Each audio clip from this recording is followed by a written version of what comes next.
हाय, मेरा नाम है परागपाल और आपका स्वागत है मेरे इस नए लेक्चर में। तो इस लेक्चर में आपको सिखाने वाला हूँ कि हम जो कॉलम और बीम का जो जॉइंट होता है उसको कैसे मैनेज करते हैं। अगर आप इस जॉइंट को मैनेज करना नहीं सीख लेते हो तब तक आप प्रॉपर तरीके से बिल्डिंग डिजाइन नहीं कर पाते हो। तो सबसे पहले मैं आपको यहाँ पे एक पोर्टल फ्रेम निकाल के दिखा रहा हूँ। Okay, let's take a portal frame over here. ठीक है, इसको बंद कर देता हूँ। ठीक है, और यहाँ पे मैं जर्नल में जाके एक नॉर्मल साइज डिफाइन कर देता हूँ।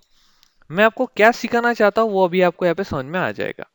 ठीक है, तो हमने यहाँ पे ऐड किया और इसको असाइन टू व्यू मैंने कर दिया। अभी मेरी एक सिंपल क्वेश्चन है आप सब लोगों से, आपका एक ऑब्जर्वेशन रहना चाहिए कि जब आप किसी भी मॉडल को इस तरीके से देखते हो, क्या आप रियल लाइफ में इस तरीके से कंस्ट्रक्शन कर सकते हो? आपका कॉलम क्या आप इस तरीके से बनाओगे? नहीं, आपका कॉलम कभी भी इस तरीके से नहीं बनना चाहिए। या फिर आपका कॉलम और बीम का जॉइंट कुछ इस तरीके से रहेगा? कभी आपका कॉलम और बीम का जॉइंट ऐसा नहीं रहना चाहिए। तो ये हमेशा फिल रहना चाहिए। तो इसको कंप्लीट करने के लिए एक प्रोसेस होती है जिसका नाम होता है ऑफसेट।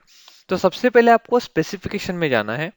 ठीक है, फिर आपको इस बीम को सिलेक्ट करना है। बीम को सिलेक्ट करने के बाद आपको बीम के ऊपर क्लिक करना है। फिर सबसे पहले स्टार्ट लोकेशन पे ऊपर क्लिक करके ऑफसेट में जाना है। और यहाँ पे आप देख सकते हैं कि ये जो पर्टिकुलर पोर्टल फ्रेम है ये 0,0,0 इस पॉइंट पे है। तो अगर मुझे इस बीम को थोड़ा आगे पीछे लेके आना है तो मुझे लिखना पड़ेगा -0.15, क्योंकि इस कॉलम की थिकनेस थी 300 mm। ऑलरेडी आधे सेंटर तक आपका बीम आ चुका है, सिर्फ आपको 150 mm और आपको पीछे लेके आना है। ठीक है, तो हम क्या करेंगे, यहाँ पे डालेंगे -0.15। ठीक है, बाकी 0 0 रहेगा क्योंकि मुझे एक्स वाई और जेड डायरेक्शन में कुछ उसका एलोंगेशन नहीं करना है। और मैं उसको, ये स्टार्ट लोकेशन यहाँ पे ऐसी रहनी चाहिए। ठीक है, मतलब इस लोकेशन पे ये आपकी स्टार्ट लोकेशन और ये आपकी एंड लोकेशन। तो मैं इसको क्या करूंगा, असाइन करूंगा। तो आप देख सकते हैं कि ये बीम थोड़ा आगे आ गया। अभी हम इसमें 3D व्यू पे क्लिक करेंगे तो आप देख सकते हैं कि प्रॉपर तरीके से इसने अपनी स्पेसिंग ले ली। तो अगर आप इसके ऊपर लोड अप्लाई करेंगे तो ये जाके आपको प्रॉपर क्या देगा, शेयर फोर्स और बेंडिंग मूवमेंट देगा। अगर मैं अभी इसकी बात करूं तो इस पर्टिकुलर पॉइंट पे आपका शेयर फोर्सेस गलत आएगा, जिसकी वजह से आपको वार्निंग मिलेगी जब आप बिल्डिंग की डिजाइन करोगे तब। अभी मुझे इस पर्टिकुलर पॉइंट को भी रिमूव करना है, तो मैं कैसे करूंगा देखो।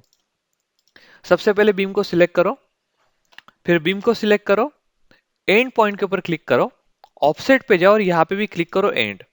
अभी मैंने यहाँ पे जब उसको पीछे लेके आया तो मैंने माइनस लिखा, -0.15। आगे लेके जाऊंगा तो मैं क्या लिखूंगा, 0.15 लिखूंगा। बस, अभी यहाँ पे प्लस लिखने की जरूरत है नहीं। फिर इसको करूंगा असाइन और यहाँ पे छोड़ दूंगा। तो आप देख सकते हैं दोनों साइड से बढ़ गया। अभी मैं इसको 3D में देखता हूँ तो देख सकते हैं आप कि ये मेरी पूरी पोर्टल फ्रेम प्रॉपरली बनी है। Now this what we called as a proper portal frame.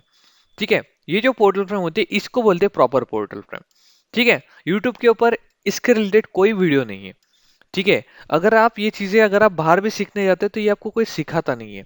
और ये चीजें इतना ध्यान में देखना चाहिए, इतने प्रॉपर तरीके से सीखना चाहिए, बिकॉज अगर आपका एनालिसिस पहले जैसे आपकी पहले कंडीशन थी, आधे आधे डिस्टेंस पे अगर आपके सपोर्ट थे उसके रिस्पेक्ट में होती है, तो आपका स्ट्रक्चर फेलियर स्ट्रक्चर कहलाता है। उसमें डिफरेंट डिफरेंट टाइप की वार्निंग्स आती है और वो वार्निंग्स आपके स्ट्रक्चर में नहीं रहनी चाहिए। इसलिए आपको जब भी आप बिल्डिंग डिजाइन के बारे में सोचते हो तो आपको ये चीज पहले कंप्लीट कर लेनी चाहिए। ठीक है, जब मैं बिल्डिंग डिजाइन आपको सिखाऊंगा, ओके, उस वीडियो में मैं आपको ये सारी चीजें पहले कंप्लीट करना सिखाऊंगा। ओके, तो have a nice day, bye bye.